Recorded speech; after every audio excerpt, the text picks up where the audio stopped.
আবির,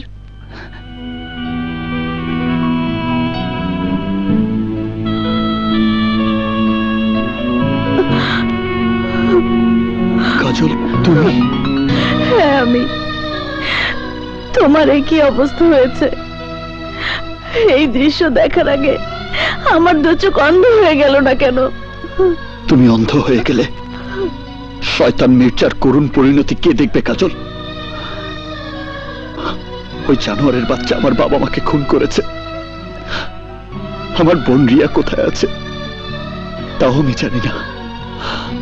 আমি প্রতিশোধ নেব কাজল, কঠিন প্রতিশোধ। মির্জাকে আমি বাঁচতে দেব না। হাজতখানার 4 দেয়ালের মাঝে বন্দি থেকে কিভাবে তুমি প্রতিশোধ নেবে আবির? আমার বাবা আর মির্জা ষড়যন্ত্র করেছে। আদালতে নেয়ার পথে ওসি দবিরকে দিয়ে কৌশলে তোমাকে বোমার আঘাতে জ্বালিয়ে দিয়ে আত্মঘাতী হামলা বলে সারা দেশে প্রচার করবে।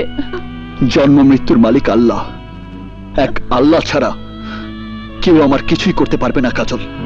তুমি ঠিক বলেছো বাবা, উপরে আল্লাহ আর নিচে আমি।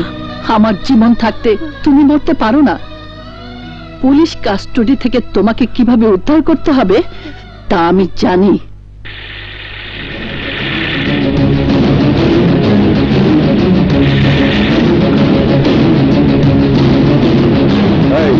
দোকানের পাশে গাড়ি রাখো।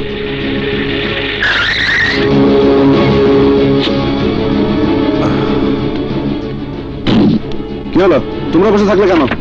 নামো, চা খাও।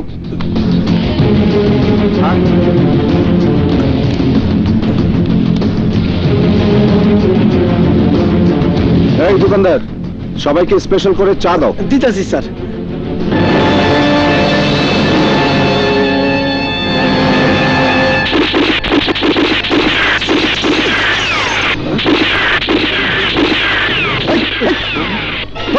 বস বস, চা খা।